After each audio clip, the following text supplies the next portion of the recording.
here, continuing our Mass Effect playthrough as Sampson Shepard.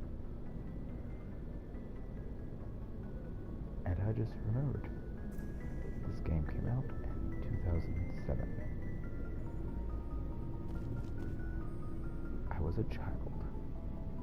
Like a real child. God, I feel old.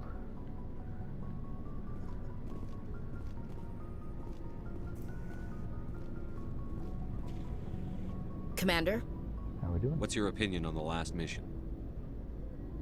Kinda wish you'd got there sooner, Commander.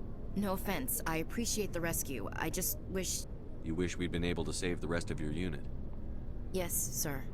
If I had been more alert, we wouldn't have been cut down by an ambush. Yep. The Geth are perfect ambushers. They don't move, they don't make noise, they don't even breathe. Sir, they have flashlight heads. I'll make sure it doesn't happen again. Can we talk? Do you have a few minutes to talk one-on-one? I'm sorry, Commander. I need to get my duty squared away. I wouldn't mind talking more later, though. Dismissed, Alright. Chief. Sir. Kinda glad.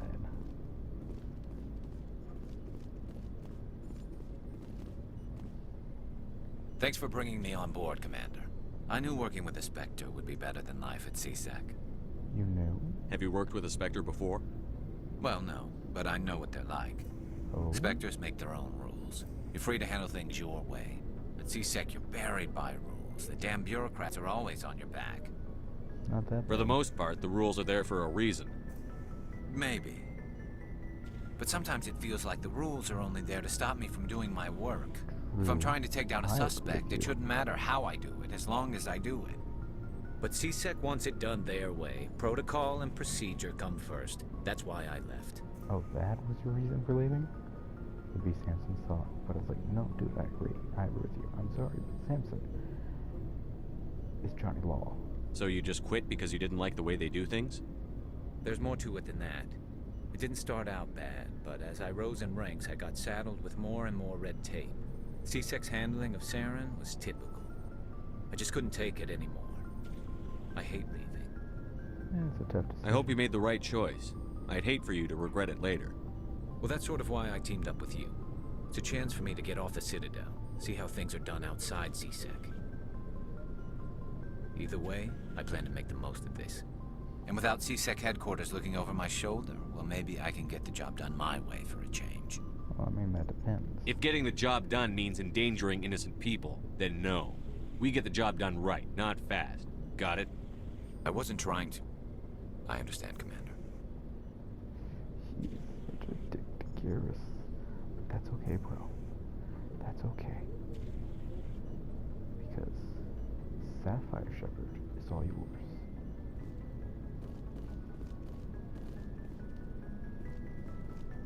Hey, Commander. Looking for some extra supplies before you head out? Oh, supply. What have you got? Whatever you want. Armor, weapons, mods.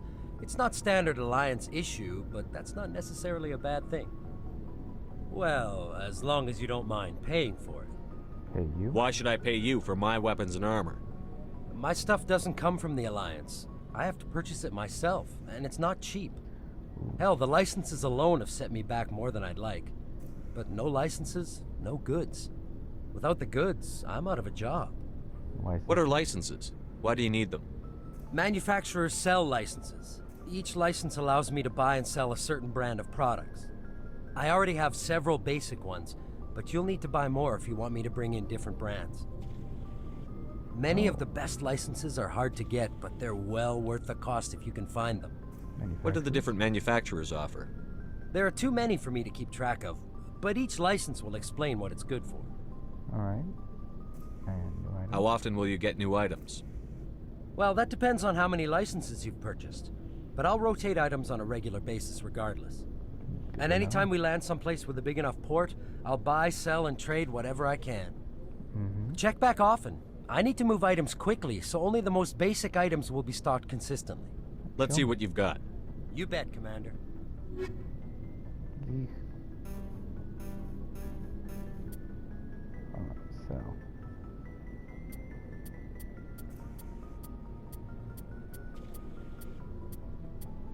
First things first. Sell all level 1s.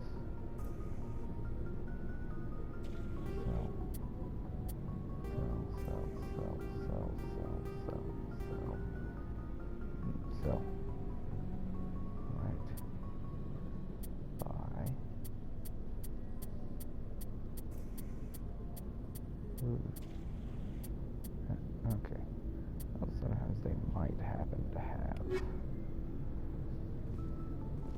know.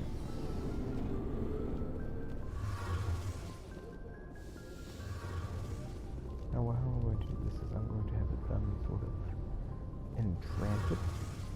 So all this flying around is happening in transit.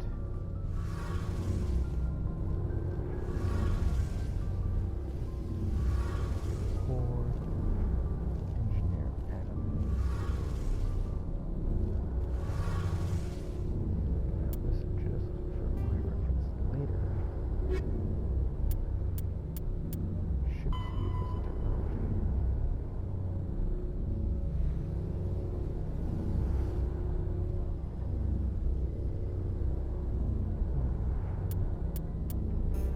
One bit of armor.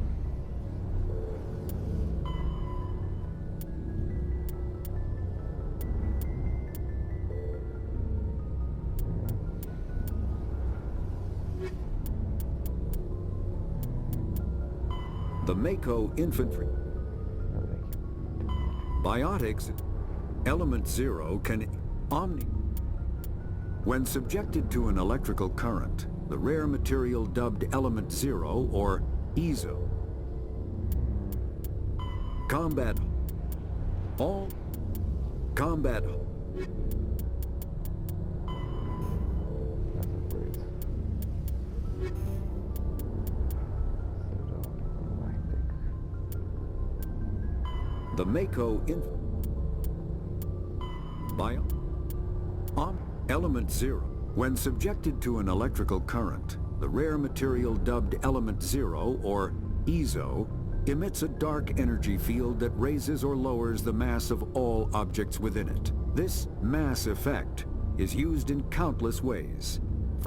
Element 0 can increase or decrease the mass of a volume of space-time when subjected to an electrical current. With a positive current, Omni tools are handheld devices that combine a computer microframe, sensor analysis pack, and manufacture. Not having everything I hoped, but Telly. Your ship's amazing, Shepard. I've never seen a drive core like this before.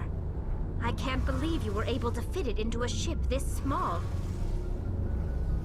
I'm starting to understand why you humans have been so successful. I had no idea Alliance vessels were so advanced. The Normandy's a prototype. Cutting-edge technology. A month ago, I was patching a makeshift fuel line into a converted tug ship in the flotilla. Now, I'm sitting on board one of the most advanced vessels in Citadel space. I have to thank you again for bringing me along. Traveling on a vessel like this is a dream come true for me. Oh, you're into ships, just like Sampson in fanfiction. I had no idea you found ship technology so interesting. It comes with being a Quarian. The migrant fleet is the key to the survival of my people. Ships are our most valuable resource. But we don't have anything like this. We make do with cast-offs and second-hand equipment. We just try to keep them running for as long as we can. Some of the fleet's larger vessels date all the way back to our original flight from the Geth. Wow, that's 300 years. I can't believe your fleet's still using ships that are 3 centuries old. They're constantly being repaired, modified, and refitted. They aren't pretty, but they work. Mostly. We've tried to make ourselves as independent as possible on the flotilla. Grow our own food, mine, and process our own fuel. But some things we just can't make on our own. A patch to maintain the hull integrity requires raw materials we just don't have. That's why our pilgrimages are so important. Can you tell me more about the quarantine? Tell me about your people. Our lives aren't easy. Resources are scarce, and we are constantly on the move. Everything we do must in some way contribute to the continuation of the migrant fleet. There are 17 million Quarians in the flotilla, Wow. and each of us relies on the others for survival. The bonds among my people are strong. That's not a lot for an Unfortunately, we have had to surrender many of the freedoms and civil liberties other species take for granted. Oh, like... What kind of freedoms? Well, it's illegal for parents to have more than one child. If our population grows too much, it would strain our resources to their breaking point. Of course, we also can't allow our numbers to become too few. If our population is in decline, the rule against single births is temporarily repealed. In extreme cases of population decline, incentives are even offered to encourage multiple births. Though the Conclave hasn't had to take such measures in nearly a century. The Conclave? That's your government. The Conclave is our civilian branch of government. Each ship can elect a representative to serve on the Conclave and make decisions that affect the fleet as a whole. On matters that affect an individual ship, however, the captain has the final say. It's a tradition that dates back to the early days, when the fleet was governed by martial law. Fortunately, most captains nowadays are smart enough to have an elected council from their crew to give them advice and guidance. So you're democratic? So the ultimate power rests with elected officials. In practice, the Conclave and the respective council for each ship tend to set the rules that govern our daily lives. But in theory, we are still under military jurisdiction. The 5 top-ranking military officials in the fleet serve on the Admiralty Board.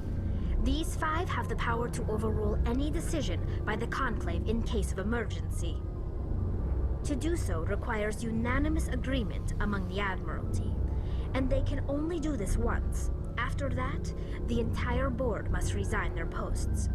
It's a safeguard that served us well. In nearly 3 centuries, the Admiralty Board has only overruled the Conclave 4 times. I'd be curious to know what those 4 times were. You mentioned pilgrimage. I want to know more about the pilgrimage. When my people reach maturity, we leave our birth ships and seek acceptance with a new crew. It's necessary to maintain genetic diversity among the fleet. But no ship wants to accept someone who will be a burden on them. So, to prove our worth, we embark on a pilgrimage. We set out alone, leaving the flotilla and our families behind us. We only return once we have found something of value we can bring back to the fleet. This is presented as a gift to the captain of the respective ship we wish to join. If the gift is accepted, we are welcomed into the crew. They always accept. Can a captain choose to reject the gift? That doesn't happen often. Most captains are eager to increase the size of their crew. It increases their own standing in our society. Even when a gift is not particularly valuable, the captain usually accepts it out of a sense of tradition. However, there is a stigma to presenting a substandard gift. It's not the best way to make a good impression on a new community. Most pilgrims don't return until they find something worthwhile. Yeah, interesting. Sounds pretty dangerous. I can't believe they just send you off alone. It's not like they just cast us out. Before we leave, we are given lessons in how to survive outside the flotilla, and given gifts to help us on our journey. We also receive implants to fight off sickness and disease. Generations of living in an isolated and highly controlled environment have left our immune systems weaker than most. By the time we leave the fleet, we are well equipped for the pilgrimage. This is a rite of passage for all Quarians. If it were dangerous, our numbers would suffer. Virtually every pilgrimage ends with a triumphant return and the ritual presentation of the gift to one of the fleet's captains. Interesting. I want to talk about something else. Like what? I want to know more about the Geth. I doubt I can tell you anything you don't already know. It's been almost 3 centuries since they drove my people into exile. All I know is the story of their origins. What they were when we created them, and how they turned on us. So, Interesting. The Geth were originally created to serve as an automated manual labor force. Initially, their intelligence was as limited as any VI. Over time, we made small modifications to their programming to allow them to perform more varied and complex tasks, bringing them closer and closer to true AI status. is it illegal? How come the council didn't step in and stop you? This wasn't true AI research. We may have been skirting the bounds of the law, but we never did anything that was actually illegal. The changes were so insignificant, so gradual, that we were able to control them. Or so we thought. But one thing we underestimated was the power of the neural network. A million Geth thinking simultaneously created an inherently unstable matrix. So, the Geth share brain power? Many of the Geth's logic systems were designed to work in concert with other nearby Geth. Basically, the more of them you have in a group, the smarter they are. So there's some sort of group consciousness. No, nothing like that. They cannot share sensory data or information. Their programming cannot handle that much simultaneous input. Each Geth maintains an individual awareness and identity. The neural network only operates on a process-based level.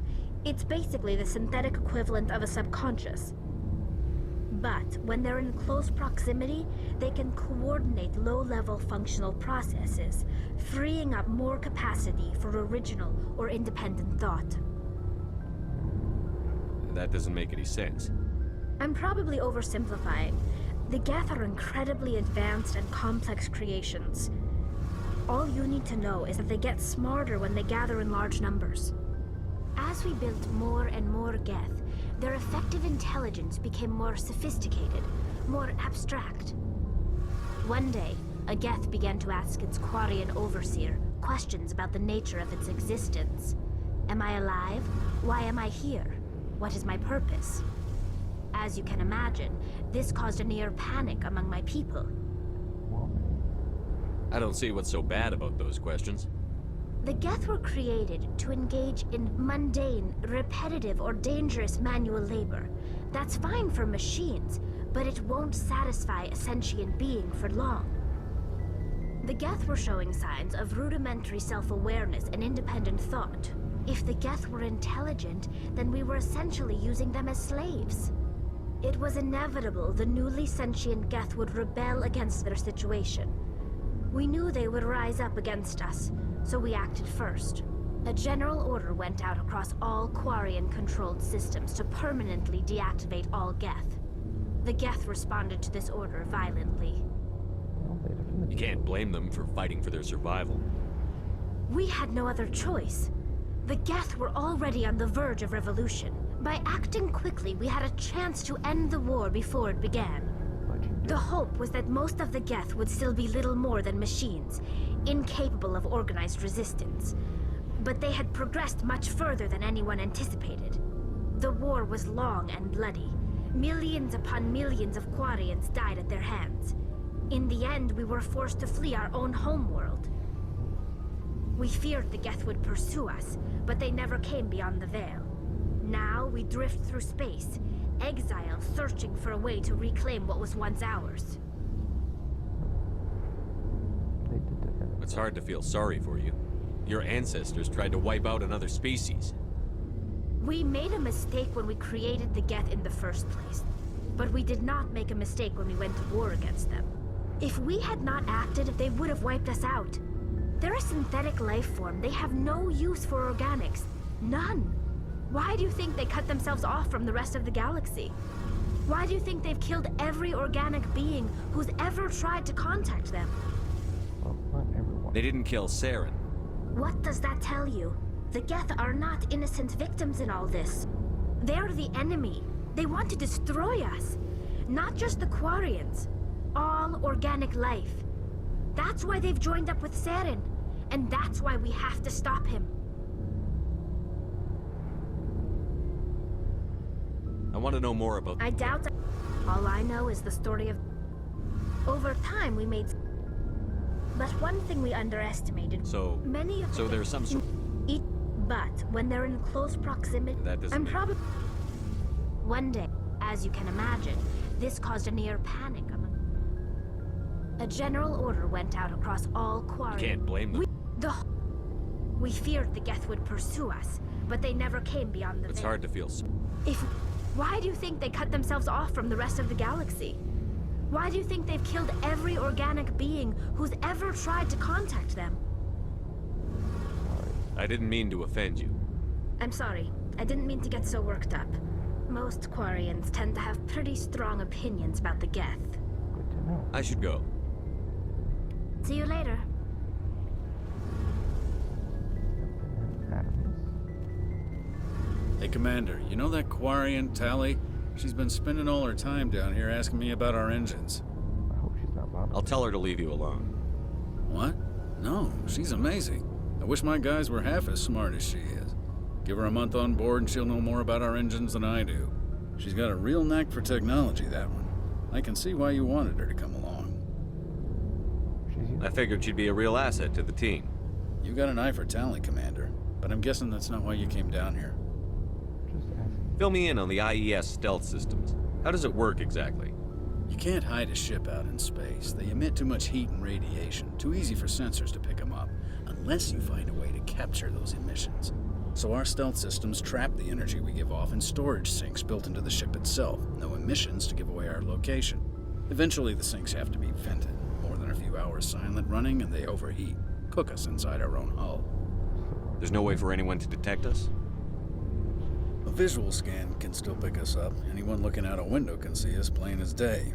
But you have to be pretty close to get an actual visual out in space. True. Most vessels rely on scanners. As long as the stealth systems are engaged, they can't see us. Not unless we accelerate to FTL speeds. FTL. Why doesn't it work with faster than light travel? Cranking up the FTL blue shifts our emissions, pushes them into frequencies too high to capture in the sinks. As soon as we make the jump, it's like setting off a flare. Sensors can pick up our location whenever we enter or exit FTL flight, but for short-range missions, our stealth systems are amazing, and we've got the only one. Are you sure? I want to know more about the Normandy. She's the best ship I've ever served on, probably the fastest vessel ever designed, and she's the only one using the new Tantalus drive core. What's so special about the Tantalus drive core? Proportionally, it's about twice the size of any other vessel. Not only are we faster, we can run at FTL speeds longer before we have to discharge the core. Interesting. Where else have you served, Adams? If you name a class of Alliance ship, I've probably served on it. Everything from dreadnoughts and carriers right down to frigates like the Normandy. My last assignment was on the Tokyo, only a cruiser, but she was a good ship. Couldn't hold a candle to the Normandy, though. Thank you. Carry on, Adams. Aye, aye, Commander.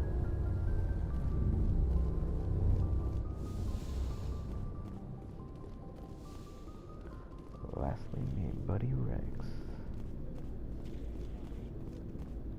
Nice ship you've got, Shepard. I like it. What can I do for you? Just wanted What's to your know. story, Rex? There's no story. Oh, come on. Go ask the Quarian if you want stories. Oh, come on. You Krogan lived for centuries. Don't tell me you haven't had a few interesting adventures.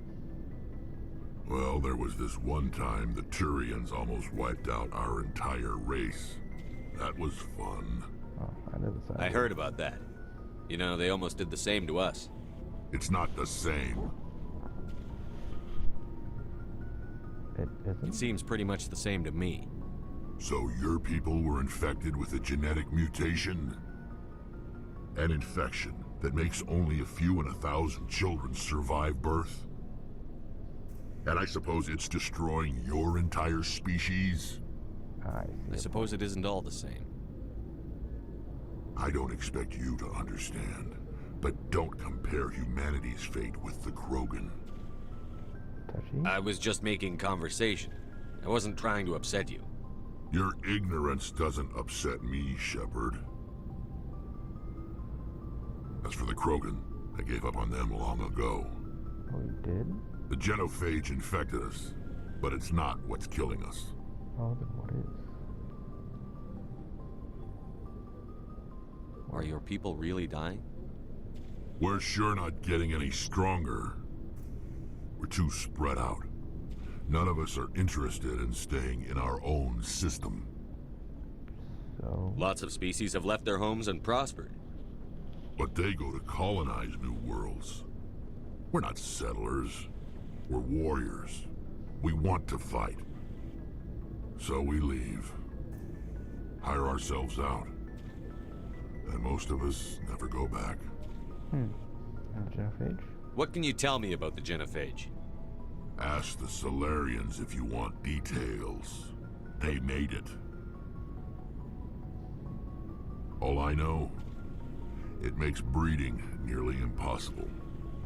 Thousands die in stillbirth, and most never get that far. Every Krogan is infected. Every one. And no one's rushing to find a cure. Seriously? Why don't the Krogan try to find a cure? When was the last time you saw a Krogan scientist? You ask a Krogan, would he rather find a cure for the genophage or fight for credits? He'll choose fighting every time. It's just who we are, Shepard. I can't change that. Nobody can. Well, except for those who, are scientists. Really, the big boom was scientists, but still scientists. So long, Rex. Shepard. Pleasure speaking to you all. Going up deck.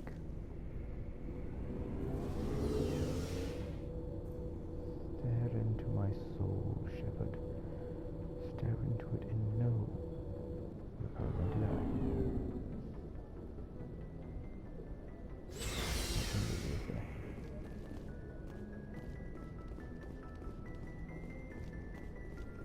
I think my quarters are there anyways. There was a sleeping pod.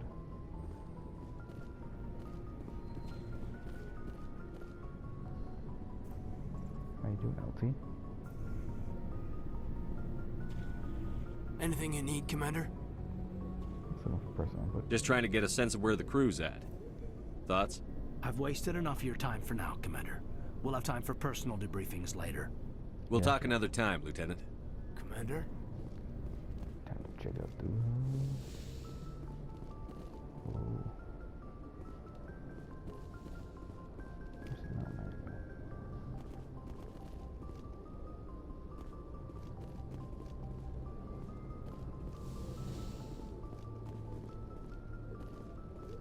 I thought that was the captain quarters.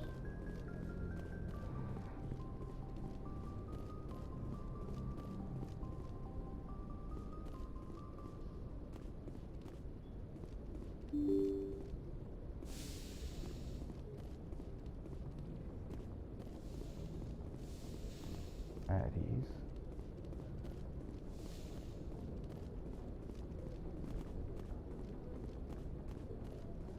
Nothing in there.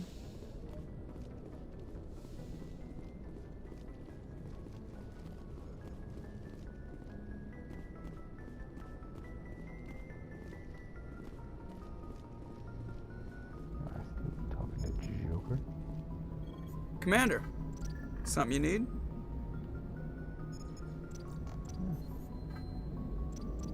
How's the Normandy performing? Is she everything they said she'd be? She's the best ship in the fleet, if you've got a pilot who knows how to handle her. Balance isn't what you'd expect. Takes a while to get used to that oversized drive core we got stuffed in the back, and her power can sneak up on you if you're not careful. The Normandy's probably too much ship for your average Alliance pilot, Commander. Lucky for you, I'm anything but average. I like to know my crew. Mind if I ask you a few questions? I can see where this is going. You did a background check on me, didn't you? Well, I'll tell you the same thing I told the captain. You want me as your pilot. I'm not good. I'm not even great. I am the best damn helmsman in the Alliance fleet. Top of my class in flight school, I earned that. All those commendations in my file, I earned every single one. Those weren't given to me as charity for my disease. I didn't mean to. I'm sorry, Joker. I didn't even know you were sick. You mean you didn't know? Yes. Oh, crap. Ship. Okay, I've got Vrolik syndrome, brittle bone disease. The bones in my legs never develop properly. They're basically hollow, too much force and they'll shatter. Even with crutches and my leg braces, it's hard to get around. One wrong step and crack! It's very dramatic. But I've learned to manage my condition, Commander. Put the Normandy in my hands and I'll make her dance for you. Just don't ask me to get up and dance unless, you like the sound of snapping shin bone. I need to know more about this Vrolik syndrome if I'm putting my ship in your hands. Yeah, of course you do. It's an extremely rare condition. Nobody knows exactly what causes it. Genetic, maybe. It's treatable, but there's no cure. They classify my case as moderate to severe. I was born with over a dozen fractures, hip, thighs, ankles. My bones were already breaking in the womb. 100 years ago, I wouldn't have survived past my first year. Lucky for me, modern medical science has turned me into a productive member of society. How do you do your You're not job? going to break a bone trying to fly the ship, are you? I don't fly with my feet, Commander, so I'm fine as long as I'm in this chair. I gotta be real careful when I get up to take a piss, though. I can do my job as well as anyone on the ship. Better, actually. I love you, Joker. So don't worry about it. I'm not trying to make you uncomfortable. Let's talk about something else. Whatever you want, Commander. And your Why nickname? does everyone call you Joker? It's a lot shorter than saying Alliance Flight Lieutenant Jeff Moreau. Plus, I love to make little children laugh. You're dodging the question. Look, I didn't pick the name. One of the instructors in flight school used to bug me about never smiling. She started calling me Joker, and it stuck. Were you unhappy? Why didn't you ever smile? Hey, I worked my ass off in flight school, Commander. The world's not gonna hand you anything if you go around grinning like an idiot. By the end of the year, I was the best pilot in the academy, even better than the instructors, and everybody knew it. They'd all got their asses kicked by the sickly kid with the creaky little legs. One guess who was smiling at graduation? I know, I respect you, Joker. I have to go. All right, see you.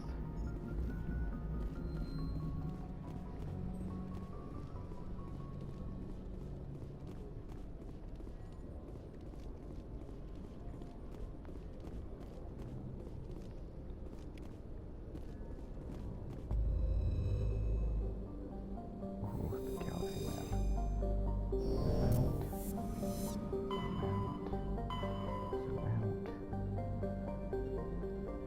Oh. One too many zoom outs.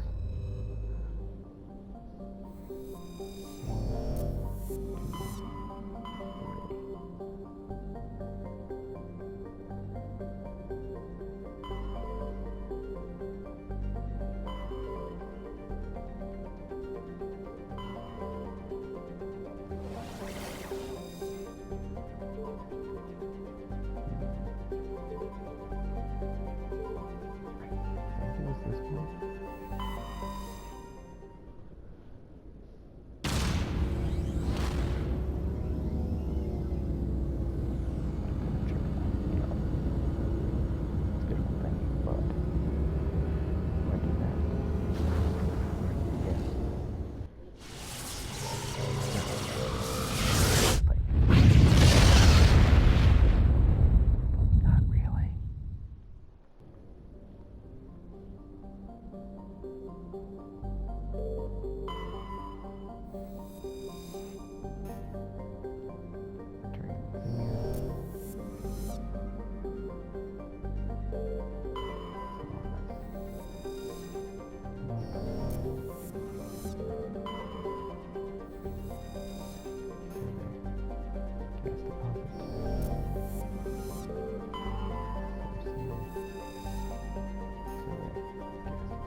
Nothing hidden by the sun.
picking up some strange readings. Really strange, like off the damn charts. It looks like it's coming from an underground complex a few clicks away from the drop zone.